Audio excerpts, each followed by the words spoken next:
anche Cristian Ghedina, a fianco di Piace di Cuore, sì, io insomma sono felice di poter dare il mio contributo, di poter alla fine gli sportivi, chi ha fatto sport sono sempre delle persone di riferimento. Io penso che lo sport insegna molto e per poter dare una testimonianza è sempre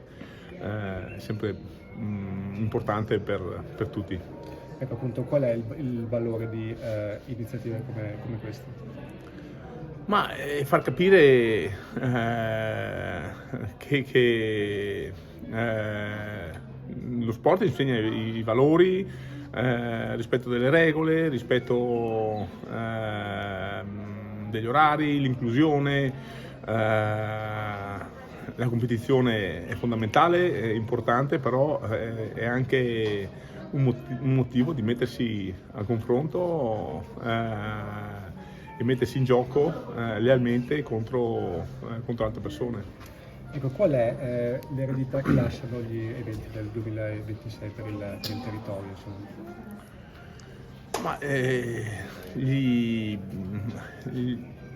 io penso gli eventi sono importanti. Perché penso chiaramente alle Paralimpiadi e alle Sì, Olimpiadi. gli eventi come questi sono importanti perché noi per esempio possiamo dire che a Cortina vivevamo ancora degli allori delle Olimpiadi, che non c'erano le Paralimpiadi del 56. Sono arrivate queste Olimpiadi e forse qualcuno magari ha remato un po' contro, però il 90% delle persone sono pro, sono a favore, perché lasciano un segno importante per il rilancio del territorio, per il turismo, per le infrastrutture, ed è importante perché insomma è sempre tutto veicolato attraverso lo sport.